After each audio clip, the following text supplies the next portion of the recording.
सोचिए, एक ऐसा इंसान जो दुनिया का सबसे कमजोर हंटर था, जिसे हर मिशन में मरने का डर रहता था, जिसे लोग ई रैंक वीकेस्ट हंटर कहते थे। वही इंसान एक दिन बन जाता है शैडो मोनार्क, दुनिया का सबसे खतरनाक और सबसे शक्तिशाली। ये कहानी है संग जिन वू की। लेकिन सवाल ये है, आखिर कैसे एक कमजोर लड़का इतना ताकतवर बन गया? क्या सिर्फ लक था, या इसके पीछे कोई गहरा रहस्य है?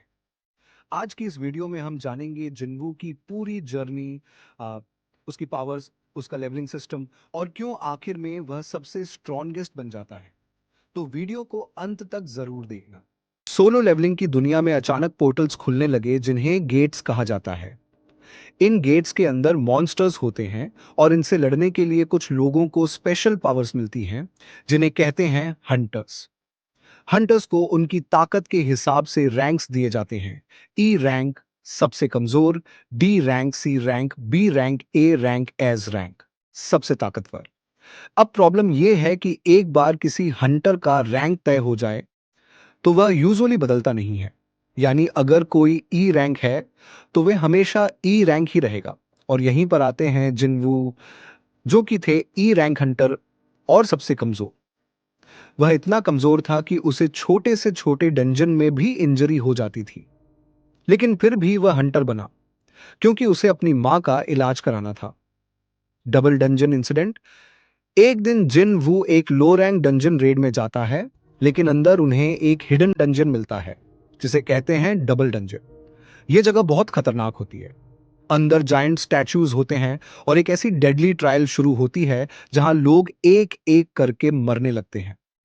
उस मोमेंट पर जिन्वू भाग सकता था, लेकिन उसने अपने साथियों को बचाने के लिए खुद को सैक्रिफाइस कर दिया, और यहीं से उसकी जिंदगी बदल जाती है। क्योंकि मरने के बाद आ, उसे एक मिस्टीरियस सिस्टम चूज करता है। जब जिन्वू जागता है तो उसे एक गेम लाइक सिस्टम दिखाई देता है। यह सिस्टम उसे डेली क्वेस्ट्स देता है, मिशंस देता है, और सबसे खास लेवल अप करने की एबिलिटी देता है। अब यहां सबसे इंपॉर्टेंट चीज है स्टैट्स। जिन्वू के पास अलग अलग स्टैट्स होते हैं: स्ट्रेंथ, ताकत, agility, speed, intelligence, vitality, health, perception. जब भी वह लेवल अप करता है, उसे स्टैट पॉइंट्स मिलते हैं, जिन्हें वह अपनी इच्छा से इंक्रीजन कर सकता है। यानी जिन्वू धीरे धीरे खुद को अपग्रेड कर सकता है। ये एबिलिटी बाकी हंटर्स के पास नहीं होती। यही वजह है कि जिन्वू हर फाइट के बाद और ज्यादा स्ट्रांग होता जाता है। वह क्वेस्ट्स कंप्लीट करता है, मॉन्स्टर्स को हराता है, और लगातार एवॉल्व होता रहता है। धीरे धीरे वह ई रैंक से बहुत आगे निकल जाता है। Power growth journey. जैसे जैसे जिन्वू लेवल अप करता है, उसकी स्पीड, स्ट्रेंथ और रिफ्लेक्सेस इनसेन लेवल तक बढ़ जाते हैं।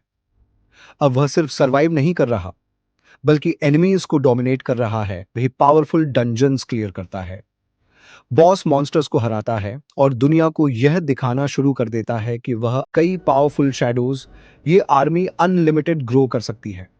यानी जितना जिन्वू लड़ता है, उतना उसकी आर्मी स्ट्रांग होती जाती है। यहीं पर वह बन जाता है शैडो मोनार्क, एक ऐसा रूलर जो डेथ को कंट्रोल करता है।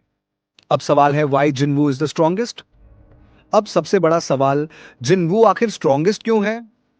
इसके पीछे कमिटेड शैडो आर्मी है साहब। वह खुद भी एक्सट्रीमली पावरफुल फाइटर है, और सबसे इंपॉर्टेंट, वह हर बैटल के बाद और स्ट्रांग होता जाता है। यानी उसकी पावर की कोई लिमिट नहीं है। तो अब आप समझ गए होंगे कैसे एक वीकेस्ट हंटर बना दुनिया का सबसे पावरफुल शैडो मोनार्क।